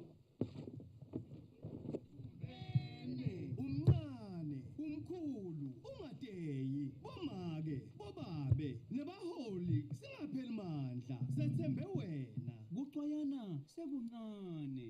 Program Director Batfwa Benkosi, Honorable Minister Bobabe Tinkulu, Honorable Ministers of Parliament present, the Regional Administrator, NACHA Director, Senior Government Officials, Implementing Partners in the region, distinguished ladies and gentlemen, good morning. It's really a pleasure to be here, and I have to start by saying that it's really a tough act to follow after the 3 young men performed. I was just telling Babe Kanya that I think they've done the speeches for us. I think the message has been shared, and I think we've all heard the message loud and clear from them. So I'd like to just really commend them and thank them for that very good presentation. It is my tremendous pleasure to be here with you in the Hoho region today on this very important day in which we are commemorating World AIDS Day under the theme Global Solidarity, a Shared Responsibility, which has been adapted in Eswatini to be Sibumbene, Mimi Nawe, Singoma, AIDS Nga 2022. I hope I got that better this time. Thank you. I have to say that Siswati sounds very similar to Swahili. I come from Kenya, and in Kenya, Gimi is the same as Mimi, so it's very similar. So I feel very much at home here. I am humbled and excited to commemorate my very first World AIDS Day in Eswatini with you as the new UNAIDS country director in Eswatini. I'm profoundly encouraged to see that despite the continuing devastating impact of COVID-19, many of you have come out today to honor this day.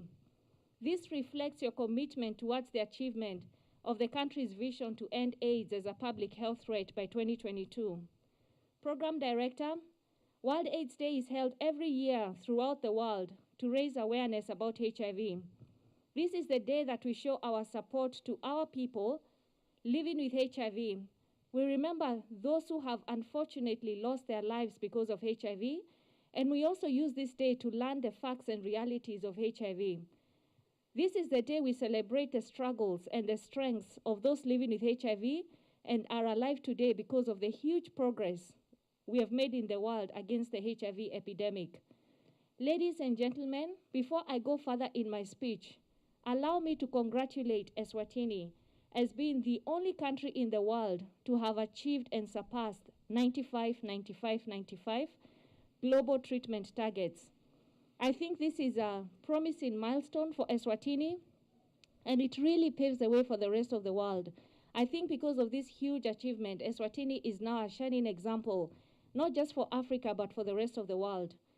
Distinguished guests, the 2020 World AIDS theme, which I've been asked to expound on, which is Eswatini in solidarity to end AIDS by 2020, a shared responsibility, is mindful of the fact that the country's attention has been focused on COVID-19 pandemic, yet it's very important to be cognizant of how all diseases affect lives and livelihoods. That is how health is interlinked with other critical issues, such as health, human rights, gender equality, social protection, and economic growth. This year's theme emphasizes that no one that is left behind in accessing life-saving health commodities, and that human rights are respected everywhere to produce sustainable health outcomes. Further, this theme underscores that more than ever, there is a need to harness the attention of everyone to deliver HIV services, to defend human rights and provide support, especially to our adolescent girls, boys, young women, and men.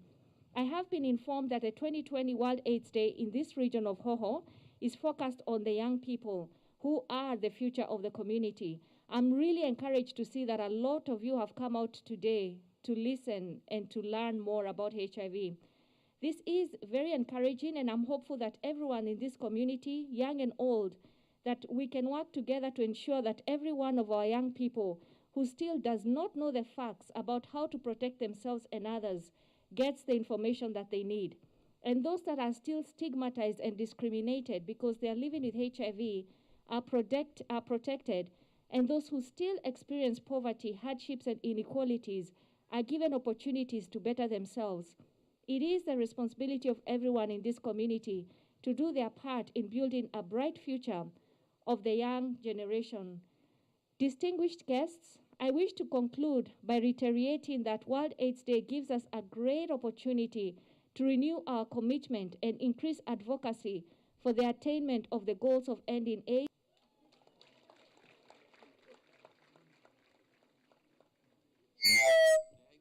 Okay, siyabonga kubantu labadala tukhulu sesendleleni.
ngoba semashobeni kusafuna bulungiselele ngoba ngeva ukuthi isibhaca sakhe siyahamba siyeshiselweni bafana basekhaya ngekuthi ithoba lokukhulu umfulomdala longangemhlonishwa wasekhaya babe Nelson Mamba i-guest speaker yethu ngicabanga ukuthi hayi mfulomdala over to you ngehle ngelibonza ngithi emva kwanaku lokubhala ukuthi Eswatini ending 8 in solidarity 22 ngicela ude ngembili mfulomdala uvusele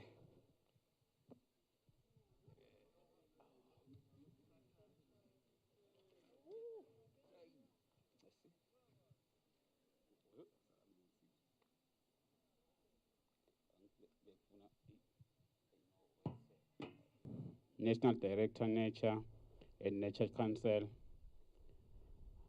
ilunga leParliament laseMayiwane babegcina umhlonishwa gcina Dlamini bantu babenkosi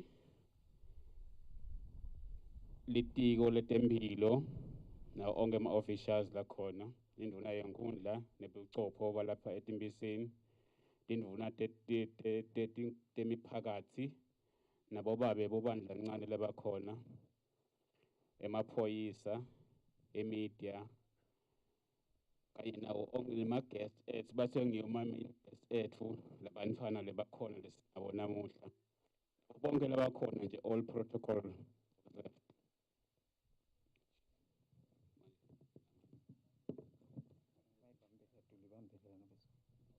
thanks.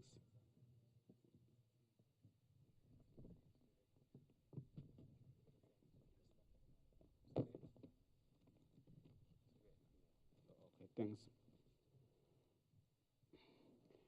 Kokucala nje singaba kubonga umntwana enkosi kwekuthi avume ngoba ngaphandle komntwana enkosi umphathi isigodi bekungeke lo mcimbi ube khona lapha esigodini saseTimpisini noma enkhundleni yaseTimpisini so kuvume sona sigodi newekuthi nje bakhethe lo wekuthi namuhla kutiwe kutowentwa lo mcimbi lomkhulu kangaka lapha eTimpisini siyinkhundla ke nathi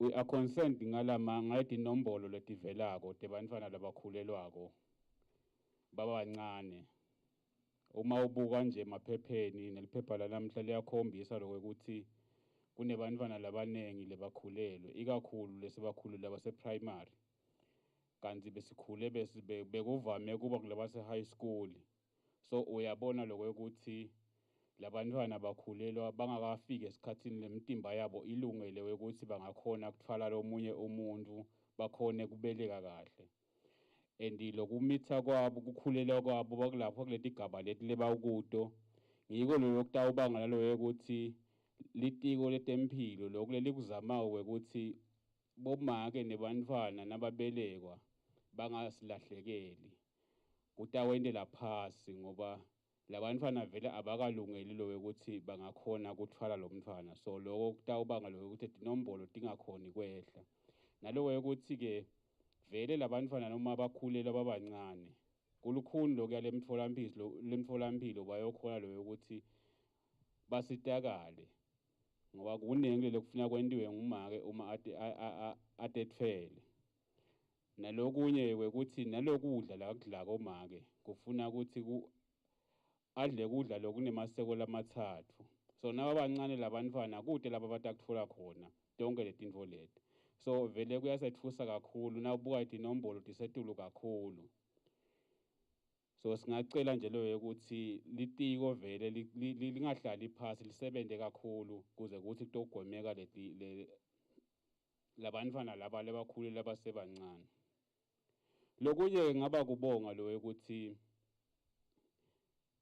over the past 10 years 12 years ngila enkundleni sibonile lo ukuthi emiphakathi bebasimukela sacela nasemiphakathi lo ukuthi kuye yonke imihlangano lekhona kube khona slot lebasifakako sekukhuluma ngetempilo sikubonile ke lokho bekwenteka basibambisa emiphakathi balibambisa litiko siyacela ke nanyalo siyakhutsata lo ukuthi abachubeke basibambise nakunale mihlangano lemiphakathi tingasali leti tempilo ngoba kufuna ukuthi kuhlale kukhulunywa ngoba sifunza onke lamalanga itolo nje nangilalela iredio ukhwalo kumele beyakhuluma athi kwayona le ndlela esinatha ngawo amaphilisi ungazi ukuthi akusiyo le kahle kodwa bazethu asichazela ngayo-ke kusachubeka laba baka-health ngoba uthi nakuthiwa unatha 3 times a day thina sinathe ekuseni nga-8 sinathe nga-1 sinathe ence nga-7 bathi-ke akusiyo indlela le kahle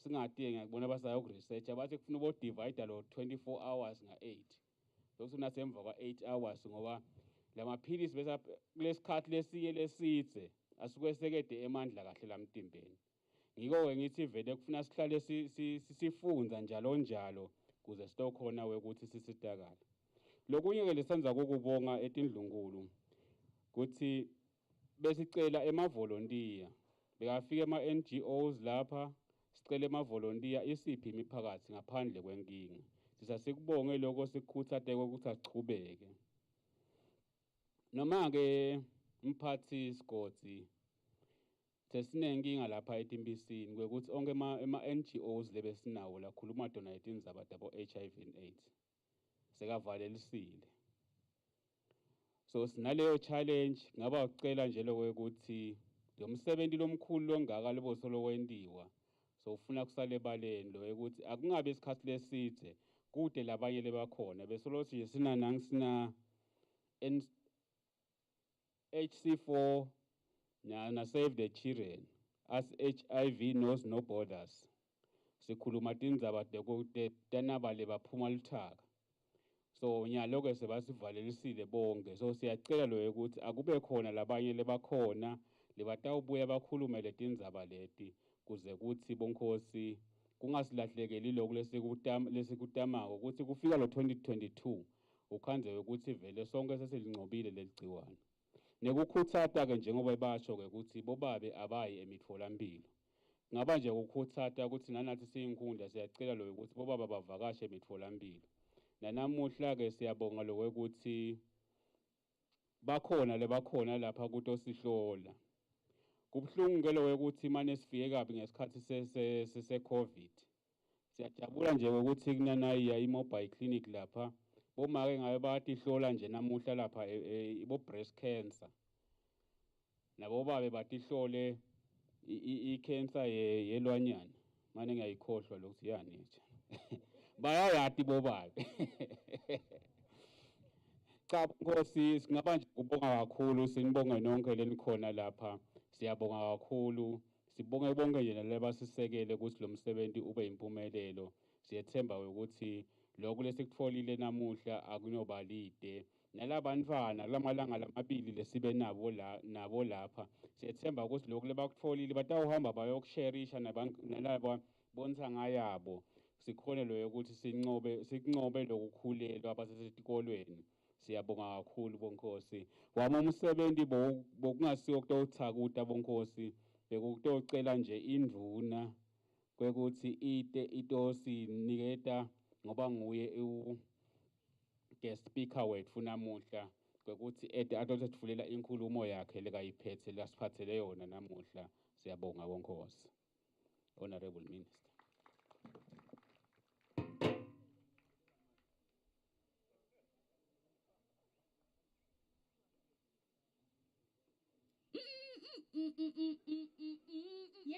Yethonga my friend asemane ungitshele ukuthi wendiwa yini kubukeka ukhululekile ujabule kangaka umoya wami lenginawo ngempilo yami ukhomba indlela lekumele ngihambe ngayo empilweni yesimangele mina ngiyasati isimo sami se-HIV ngiyativikela ukuthi ngingayitholi wenta ngani yethu Program Director, Regional Administrator, Bantu Benkosi, Nobabe Boshif, Members of Parliament present with us today, UNAIDS Country Director and other senior representatives, development partners, senior government officials, Nurture Council, National Executive Director and staff, civil society sector representatives, community leaders, religious leaders, people living with HIV, younger people, boys and girls, members of the media, ladies and gentlemen, thank you for having me today. It is such an honor and a privilege for me to be part of this remarkable regional commemoration of World AIDS Day for the Hoho region, which is the second event for the year 2020. I feel deeply honored to join the Hoho region's regional administrator, Your Royal Highness, Princess Tsanzile, program director and distinguished guests, with the many achievements Eswatini has attained in the HIV response. Most notable is providing treatment for people living with HIV, mainly through domestic resources and maintaining this commitment despite the fiscal challenges facing government. This in itself is investment in our people and is addressing the basic human rights of eMaswati. This government's and its social partners' investments has been paralleled by the equally impressive high enrollment of people living with HIV and AIDS on life-saving antiretroviral treatment.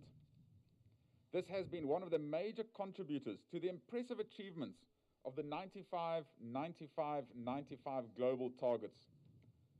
It's for this reason that this year's World AIDS commemoration presents us with the opportunity not only to focus on the milestones achieved, but to work on challenges and to find solutions for an amplified response towards ending AIDS by 2022. Nothing less will be acceptable. Today, we stand proud to say that Eswatini is the only African country to reach 95-95-95 target 10 years prior to the global target of 2030. The national theme for 2020 World AIDS Day commemoration is Eswatini Ending AIDS in Solidarity by 2020, a shared responsibility, as our shirts are saying today, which calls for galvanized efforts among all eMaswati to work together and ensure that HIV and AIDS continues to be in the forefront of national development agenda, and that we do all that we can individually and collectively to end AIDS as a public health threat. This year, your region, Your Royal Highness, I'm informed, focused on adolescents and young people because of the higher rates of new HIV infections amongst adolescents and younger people, and even significantly higher amongst women. Therefore, turning the tide against this epidemic requires a collective responsibility from government, development partners, and civil society organizations to invest in programs that will that will prevent new infections amongst the youth. I'm encouraged by the feedback about the dialogues held throughout the week and within the region, as outlined in the role play witnessed earlier on. And by the way, those that did the role play, it was brilliant. Really, it was all very, very well done. I must say, even the drunkard at some stage, I was saying to myself, yo, this guy's going to give me a trouble when I'm saying my speech today. He had me going as well. It was very, very, very well acted. These dialogues have provided an opportunity to hear from the community actors in the HIV and AIDS response. Therefore, your wonderful discussions from the dialogues have been heard and will be taken to His Excellency, the Right Honourable Prime Minister, who commissioned me to be here today. The dialogues have raised critical issues such as the need to pay more attention to young people who are at the centre of the HIV/AIDS epidemic, as they are both the hardest hit by the disease, and yet they are also key players if the country is to overcome the epidemic. The fragile gains achieved by the HIV and AIDS response can be easily reversed if the vulnerable groups, being adolescents and young men and women, are not placed at the center of our response. This is strong evidence that investment in people like healthcare, education, social protection are not just good for the individuals who directly benefit, but it's also good for the country's growth and political stability.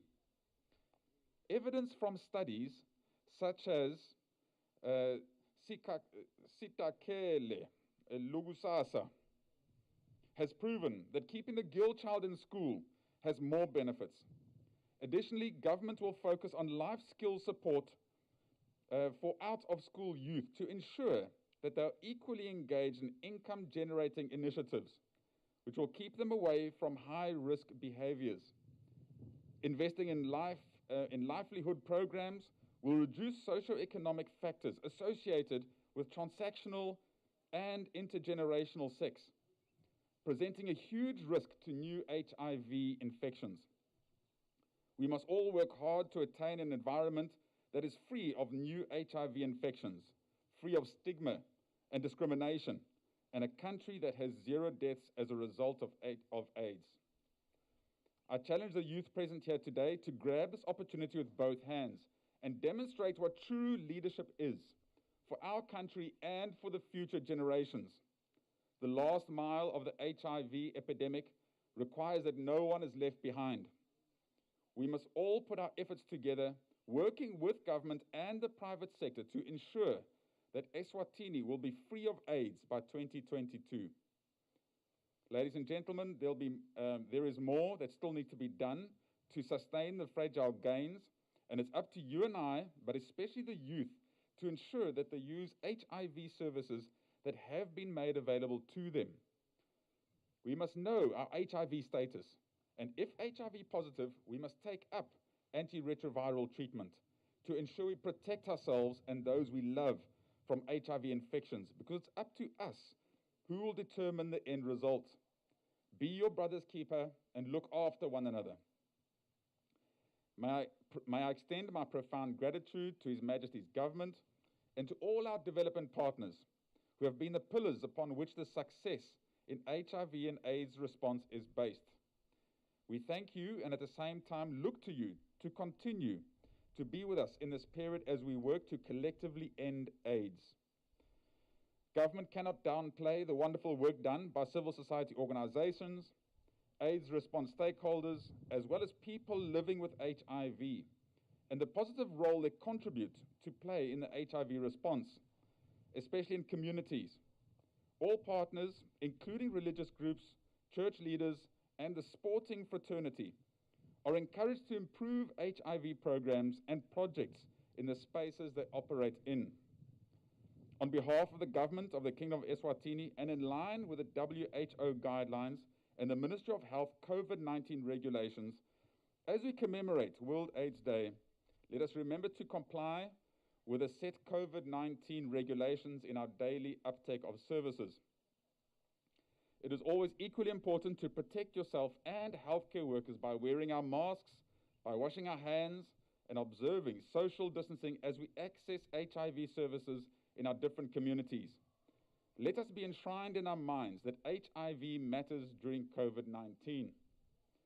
Lastly, before I sit down, Program Director, I want to condemn with strong words the increase in gender-based violence and child sexual abuse. Abupele, Maswati. Your Royal Highness, we take note of your support for Mqini Wesive campaign, which also calls for unity in responding to COVID-19. As we respond to COVID-19 and HIV, sibumbene ngimi nawe sinqoba i-AIDS ngenga 2022. Siyabonga, and may God bless you all. Thank you.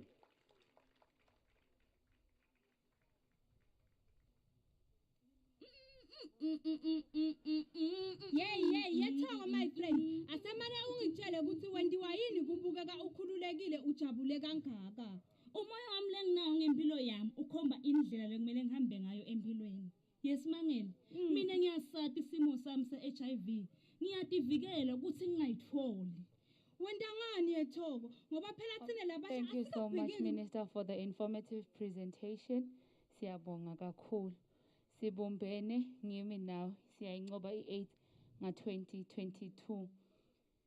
Namhla ke kunetinto letimnanzi letikhona letinhle lesitendelwa ngema-partners lakasekele lo msebenzi wanamuhla. Ngizama ukuthola i-direction ukuthi siyihandlisha kanjani indzaba lele lamva kwami nangimakhe. Okay, ngisini kancane. Ngicela sifake nema-mask bamfla abasha.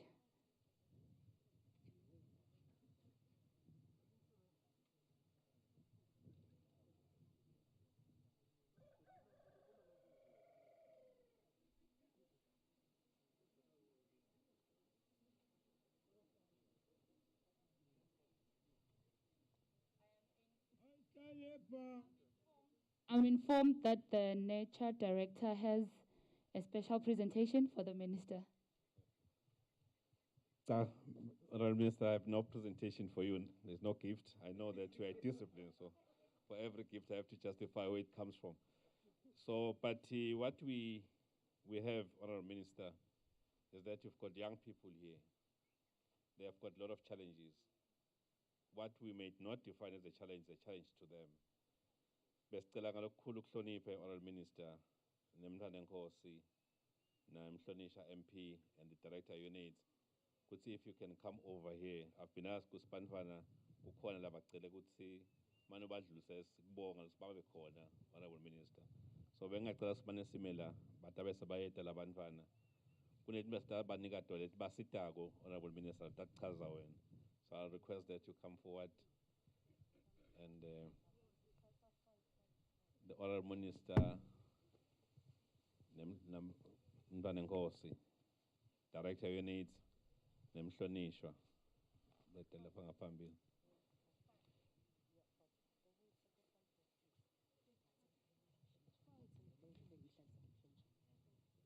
Ngisuke ngathi umhlonishwa kanti bahlonishwa. Ngicela bebe ngaphambili.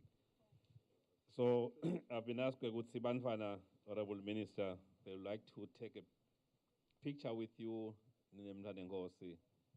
But ke kunetinfo the team lesisebenza nayo, we're a team, multi-sectoral team, whereby the needs of a young girl kuba ngalama dignitary pets, the team etibasitako nje ekukhuleni kwabo minister nemntwana Nkosi. So besitawucela nje babete ngala ngeke basajika bathi abasacela usifuna nithathe isithombe kanye kanye. Nabo batawufaka ukuthi hawu ngema na minister ngema nemntwana Nkosi. Sitawucela sinite lapha bantu bami. Akusiyeke phela umntwana entombazane kuphela ngoba imistake bese siyakhohlwa ukuthi umntwana emfana nabo bafana bakhona nabo sibanike ukuthi lijaha phela livakala ukuthi awuligezile linjani lihlobile nabo sitabacaba bete ngaphambili.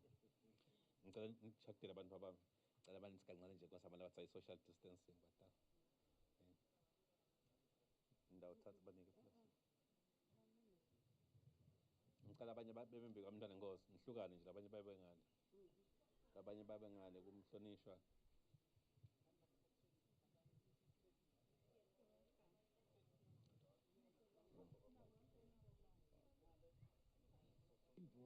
So Osihlale phansi kahle Masuku nasiya ku 2022 asisayihlabeli ingoma lekhuluma ngokubulawa. Oh yeni ba ngikusho ngani Sakelani isikhathi sesishaya. Ibhubhisa kangaka nje buke nje bisilapho ngisho emdobeni kuyadela tawukufa abulawe yi-AIDS uma axhumana nemtholampilo emtholampilo lukhona lonke lusito futhi emzabeni ye-HIV and AIDS lumahala lusito lalo letinto leti unetinto letincane tena abantwana bangene tinkingeni. So sibona ukuthi kumba sesibasite nabo ukuthi babe nato. Ngicela nithi ngingathatha niye ngale, ngingathatha ningahambi nime ngale thombe. Nathatha nisuke niye ngale. Endani masinyane abantu bami. Binyelela emtholampilo masinyane sitaka. Sicede i-AIDS kanye kanye. Ngimi nawe sibumbene umncane umkhulu umateyi bomake bobabe nebaholi singapheli mandla sethembe wena kuxwayana sekuncane siyasathi isimo sethu sengadi futhi emaphilisi siwanatha ngendlela impela kukhona lapho siya khona sekuyakhanya embili likusasa liqhakazile namhla sikhuluma nga-95 nangalesikhathi se-COVID-19 mina nawe sibumbene sifana nenyanza lengaphuki kalula hulumende nature UNAIDS naphefa badlale inzima lenkulu sekusele ngami nawe sibumbene ngimi nawe sitayinqoba i-AIDS nga-2022 Sitawucela ke ukuthi bese nibuya masinyane ngala sitawathi silungisela kuthombe. Cha nibuye bantu bami. Ngisho nje sikhala la mkhathesini. Problem emakhamera ngisithe hloba ngicela HIV. Yey girl ase usho friend umdlalo walabadala niyawudlala yini loko-ke sisengakakwenti muzi ulibele ukuthi asiye kuyohlola i-HIV kuqala kungikhathi-ke sibona ukuthi sichubeka kanjani nalento hlalabathana uqinisile phela muzi kumele nobabili nathi ukuthi nime njani nge-HIV uma kutholakala ukuthi munye wethu unalo noma-ke sobabili sesinalo leli gciwane le-HIV-ke sithathe siphila mpiloni lalela mngani wami umphumela wesimo se-HIV usho ukuthi umuntu akalandzele imiyalo yebetempilo wentani nje akhona phela ema-condoms sis abobabe newabomake emaswati athi kutawulunga yati isimo sakho ngeligciwane le-HIV lo mlayeto ulethelwa litiko letemphilo nature kanye ne-UNAIDS.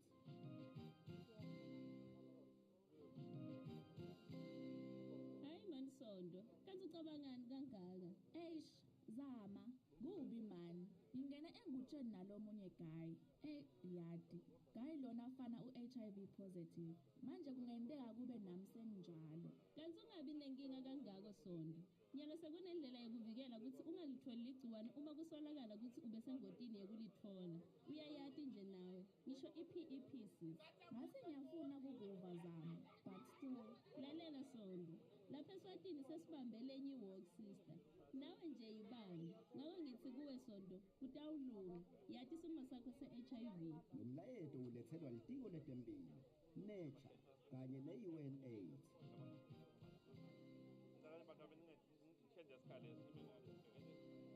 Oh, come on, Veli, it's been what? Ni hour longe uthulile. Ucabangani Brian? Musa, uyakwazi nokuzinkela kanjani? Ngiyasola ngivuleleni isikhala nje ngingazivali ikakhulukazi kulabo malanga la. yabanje apha nisideleni Kusho ukuthi kwamnyama uyocela lesiko lokuzivikela. Kukhona phela ukuthi umuntu osengotini ye-HIV alungenile. Ngisho i-PrEP wena. Ngathi ugcina nawufuna kuvela khutsa lapha apha lapha nawe nje yibambe ngakho ngithi kuwe Veli utawulunga yathi isimo sakho se-HIV lo mlayeto ulethelwa litiko letemphilo nature